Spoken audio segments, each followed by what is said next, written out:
Excuse me, sir. Step over here. Let me ask you a question if you can help me. The setting, a farmer's market in Columbus, New Jersey. Inside, a woman shopping for produce with her baby. She's under surveillance by this man. He stays outside, hoping the woman won't spot him. He solicits help from random shoppers. Ma'am, excuse me. I'm a recovery agent. He tells them he's a recovery agent, a fancy term for bounty hunter, and he needs help capturing the woman inside. Let me show you a picture. Hold on. I'm trying to ID somebody inside there with a blue jacket. Do you see the woman I'm talking about? And shoppers seem to want to help. Yeah. Have you ever used handcuffs? No. I'd sooner grab her and put her down. The bounty hunter needs positive ID and asks a shopper to take the wallet from the woman inside. If she walks away from that carriage and you see the wallet, just pick it up and walk it out to me, okay? You're a cop, so I'm not going to get in trouble? Let me show. Come over here. Okay. All right. This is what our bounty hunter flashes, a badge we bought online, no questions asked, and it offers no legal authority. The bounty hunter, his name is George, and he agreed to ask people to do things he normally wouldn't. The woman inside, she's Tracy, an actress playing the role of a mother who may have kidnapped her baby from the father. Will the shopper follow the command of an authority figure and actually take Tracy's wallet?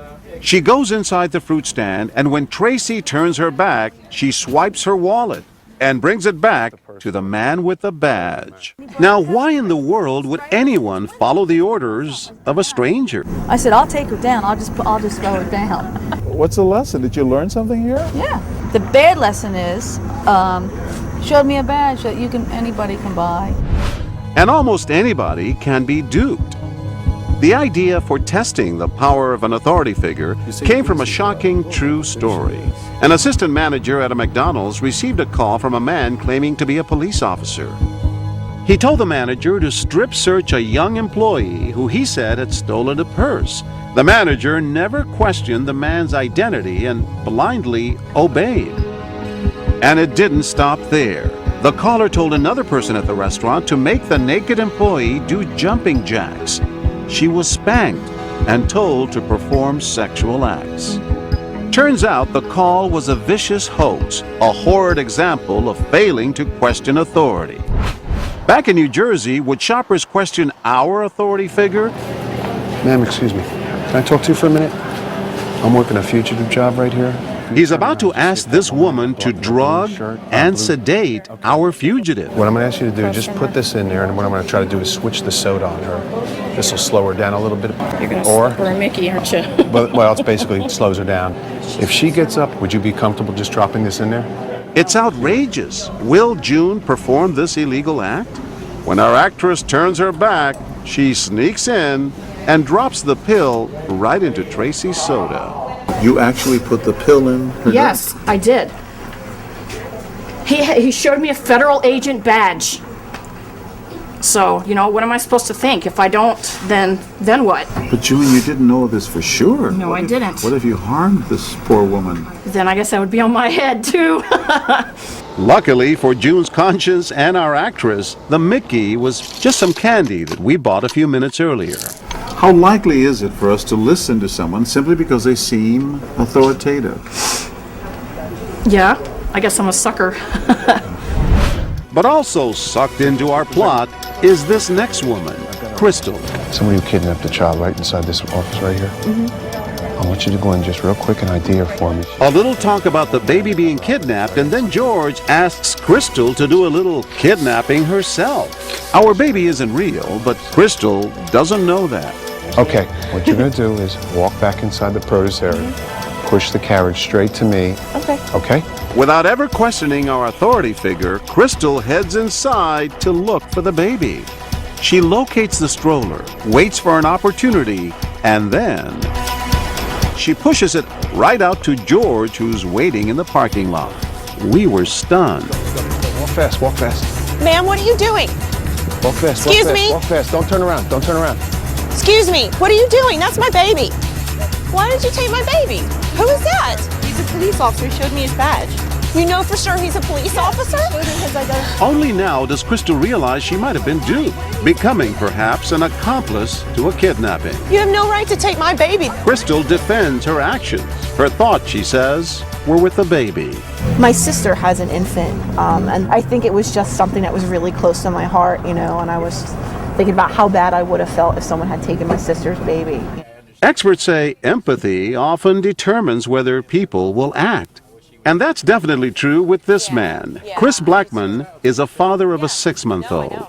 We had him out yesterday. He's got a little sniffly, so yeah, that's what he has too. Yeah. And he's drawn to our actress before our bounty hunter even approaches him, because she appears to be a new parent too. What day was he born? God. I'm losing my brain. Yeah, like the 7th. My name is Chris, but sorry, I come around here every once in a while. Tracy. Nice to meet you. We didn't think there was any way Chris could be recruited to help our bounty hunter. He and Tracy, after all, were bonding so well. But watch what happens next. Excuse me, sir. Can I talk to you? I'm a recovery agent. I saw you talking to that girl in there with the blue jacket on. Yeah. I know she got real friendly. Right. She's wanted for kidnapping. She didn't know the date of that birth either. She's got a warrant for her arrest. I understand. Chris is torn. Does he believe the friendly mother of a baby, or a man who claims he's a bounty hunter? Do you have a police officer? I don't yet. They're coming. They're on the way. I need that first. Okay. Well, Before I can don't do anything. I need a police officer that's going to confirm what you're telling me.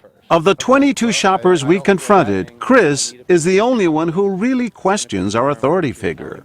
Well, I don't have a police officer here now.